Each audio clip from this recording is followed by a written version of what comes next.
koalisi perubahan, pertanda oligarki bisa dikalahkan. Tahun 2023 akan menjadi tahun-tahun berat bagi Anies, karena di tahun itu kecemasan dan ketegangan istana dan oligarki akan semakin meningkat. Dampak dari ketegangan dan kecemasan itu akan menjadikan istana dan oligarki semakin meningkatkan tekanannya kepada Anies dan partai-partai yang mengusungnya. Tekanan demi tekanan yang sebelumnya sudah berjalan, dan dirasa mereka tidak mampu menggoyahkan, tentu akan membuat mereka akan semakin menambah dosisnya. Bukan tidak instrumen kekuasaan akan dimanfaatkan secara maksimal, untuk menggagalkan Anies dan partai pengusungnya melenggang ke istana. Tanda-tanda ke arah sana sudah semakin telanjang dan terlihat. Pernyataan Ketua KPU bahwa Presiden yang dipersiapkan adalah Ganjar, Erik. Pernyataan Ketua Bawaslu yang mengatakan Anies mencuri start kampanye. Pernyataan Ketua KPK yang ngotot mempersoalkan Formula E. Larangan perizinan kepada Anies di berbagai tempat sebagaimana yang terjadi di Aceh dan bisa ditebak di tahun 2023 akan semakin keras dan semakin meningkat. Tekanan tak hanya kepada Anies, tapi juga dialami oleh Partai Nasdem dan bakal calon koalisi perubahan serta para relawan yang mengusung Anies menjadi bakal calon presiden. Ancaman istana yang akan mereshuffle para menteri yang berasal dari Nasdem, tudingan kepada Ketua Partai Nasdem, Surya Paloh sebagai orang yang berkhianat kepada partai koalisi pemerintahan dan serta prediksi survei pesanan yang mengatakan bahwa Partai Nasdem mengalami penurunan elektoral pasca pencalonan Anies serta mungkin akan ada adu domba Partai Nasdem dengan partai calon koalisi perubahan, PKS dan Partai Demokrat. Hal yang sama sudah terjadi pada Ketua Dewan Pimpinan Daerah Relawan Rumah Gadang Sumatera Barat Haji Idris Sanur, diserang orang tak dikenal di rumah kediamannya Jalan Pelajar Tarok, Kecamatan Aur Birugo Tigo Baleh, ABTB, Kota Bukit Tinggi, Senin 2 Januari 2023. Beliau dilukai oleh 3 orang tak dikenal. Tentu hal ini bisa dipahami sebagai bagian dari teror agar orang menjadi takut dan mundur untuk mendukung Anies.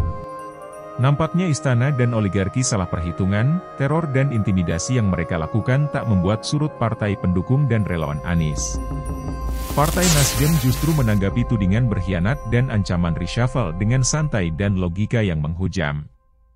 Gus Coy dengan lugas dan santai menjawab tudingan bahwa Anies melawan pemerintah pusat, justru dibalik olehnya, justru pemerintah pusatlah yang sering menjegal kebijakan Anies.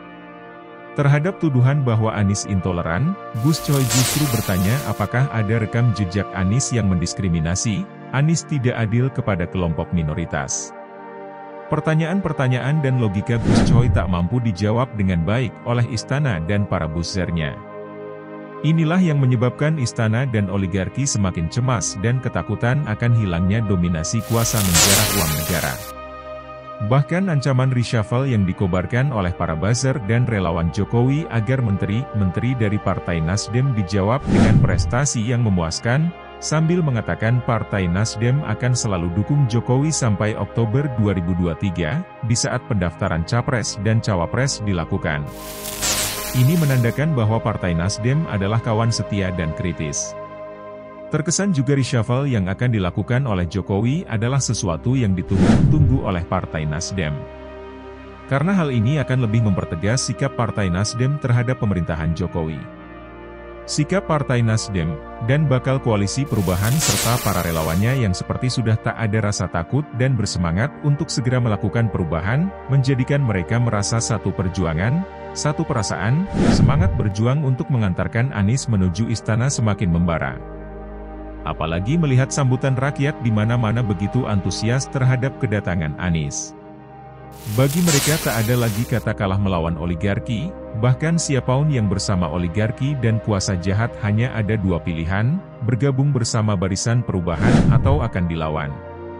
Semangat partai yang tergabung dalam koalisi perubahan beserta para pendukung Anies ini mengingatkan kita pada perjuangan para pendiri bangsa yang tak pernah mau kompromi terhadap pemerintahan Belanda yang menjajah Indonesia saat itu.